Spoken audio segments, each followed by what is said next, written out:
Advanced Warfare in 2023 is unplayable. I'm not sure what I really expected when trying to play a game that is 9 years old, hated by the community, and almost sent one meme lord to the brink of insanity. So let's use the bow. Bow is good! Bow is good! Bow is good! And stop! But Advanced Warfare in 2023 feels like a desolate wasteland of a game. What I usually end up doing around this point is make note of the player count in the game, zoom in, and use a big red arrow like it's a thumbnail from 2012.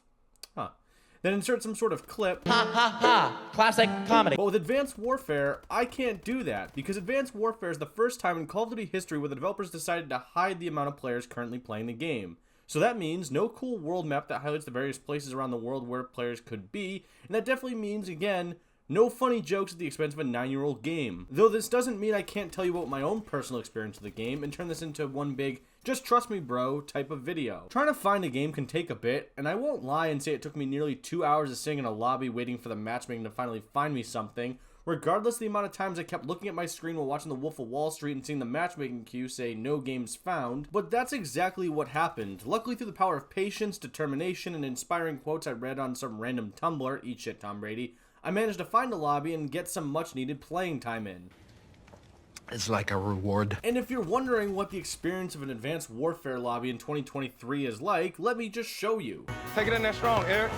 Give me that, Eric.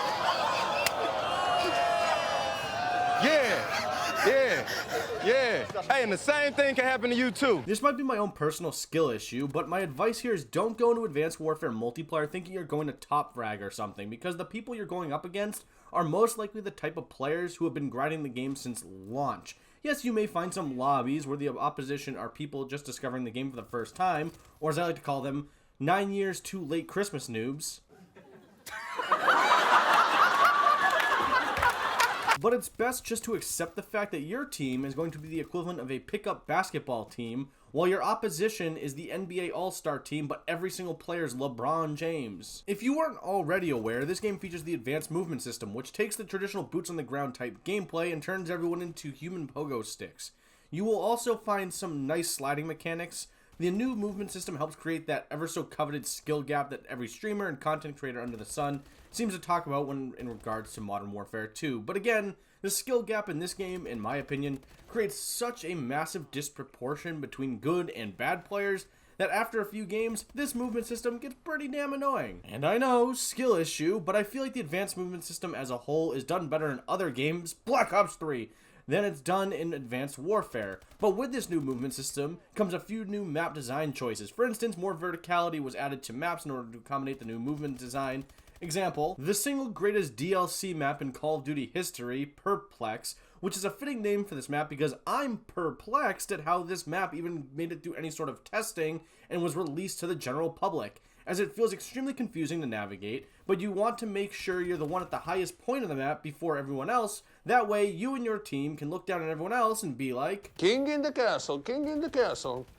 Have a chair, I have a chair. Okay, that might be the worst example of it, but some maps are actually pretty good. They actually kept that whole dynamic map thing from Ghosts, but they brought it into Advanced Warfare and allowed a lot of the maps to dynamically change. One that I found very fun is Recovery, where it opens up a section of the map and closes off a section of the map, and pretty much changes up the entire style of play, which is a blast, and still keeps that kind of advanced movement system, if you would. But enough about the movement. The multiplayer as a whole can be pretty fun when you overlook that aspect of it. Yes, it had some balancing issues, and said balancing issues could put someone over the edge and create an entire music video about one of the guns. The weapons are pretty unique, with weapon types ranging from traditional ballistic weapons to laser weapons to goddamn dubstep shotguns.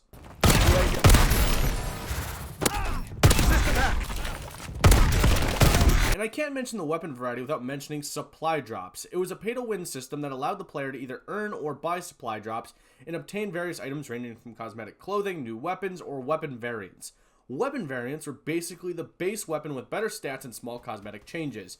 Example, this is the ASM-1, a futuristic Thompson that was so heavily abused by the player base that it caused Merc Music here to create an entire music video about it. Depending on which route you took, either purchasing the supply drops or actually playing the game, you could unlock a variant called the Speakies, which is basically the futuristic Chicago typewriter. This gun would absolutely shred through opponents with its variant-equipped drum mag, manageable fire rate, and amazing range. What I'm trying to say here is, this gun was pay to win, because the odds of you unlocking this weapon via the route of earning supply drops was 10 times lower than earning it through the much easier route of taking your parents' credit card, putting them further into debt, and purchasing some supply drops. Get a job. And having weapons that were in this elite category would probably give you more of an advantage over players who didn't have these weapons in the elite category. But again, you are most likely gonna earn these a lot faster if you purchased the supply drops. New weapons were included in supply drops, so instead of it being unlocked via challenges, season pass, or some overpriced bundles in the store,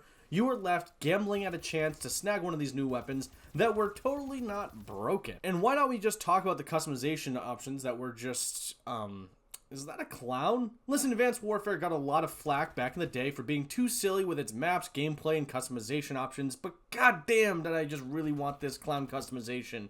And still do. At Sledgehammer, this game is 9 years old. Why don't you just help a man out and, slide him this clown customization, because I would absolutely love to use it. The game also has the Pick 13 system, which builds off the Pick 10 system from Black Ops 2.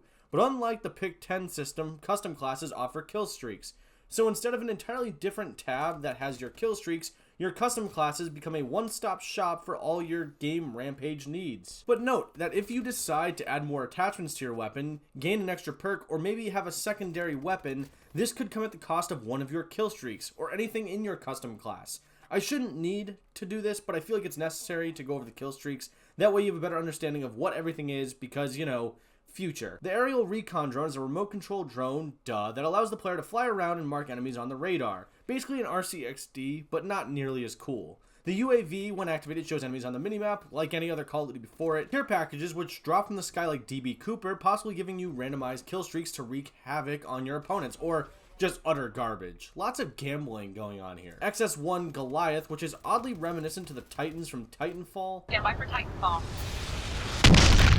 Warbird, which is basically the Wish version of a chopper gunner. The Paladin, which is, I guess, the AC-130, but also worse. Also the DNA bomb, which is apparently a nuke, but it's basically us just taking your dirty socks that are sitting on the floor of your room and dropping them on top of people, unaliving everyone in the lobby. Also, kill streaks have this thing called modules, which are essentially upgrades for certain kill streaks. So yeah, there's a lot of customization in this game. I also want to take some time and go into the zombies and campaign modes, because time is money, and money is money. Zombies can be pretty fun, but pretty boring at the same time, because while I enjoy the maps, the idea of using my exosuit to jump around and evade zombies is pretty fun, but I feel like it's too easy to the point where I'm begging my teammates to just end the game. And then when they don't, I sabotage them by going down over and over again. What? I have a life. No, I don't. The Zombies mode does come with a story that can be better summarized as that one movie with many John Malkoviches, because apparently he's Patient Zero, or a clone, or something. Also, John Bernthal's in this, if that matters to you. The campaign is pretty decent if you enjoy House of Cards, pressing F to pay respects, and some super sad moments. For what it's worth, it's probably one of the better stories, with the downside being that they seem to set up a sequel that we may never get. Kevin Spacey's a pretty decent villain, though his initial introduction, speaking about Advanced Warfare, seems to have given me a bit of a Mandela effect, because this is what I see now. What you're seeing is Advanced Warfare. Atlas has the single largest standing military in the world. And this is what I remember. I know a great junior high school just down the road. By the way, Kevin Spacey's character dies. Yep, he dies. And the character Cormac also dies. Though, if this were an Infinity Ward Call of Duty, they would probably be back for like Season 3 content. But that's it for Advanced Warfare. The game is unplayable in 2023 for just a couple reasons, mainly due to the server issues like any other old Call of Duty title that I've talked about, the obnoxious movement system, and the other thing that I feel like really brings this game down, at least in my eyes, is this forced loot box system that is more pay to win than anything else. And if you don't like that reasoning, then eat Arby's, bro. One thing I definitely miss from this game, and it might be a little weird, is the eardrum rupturing intro.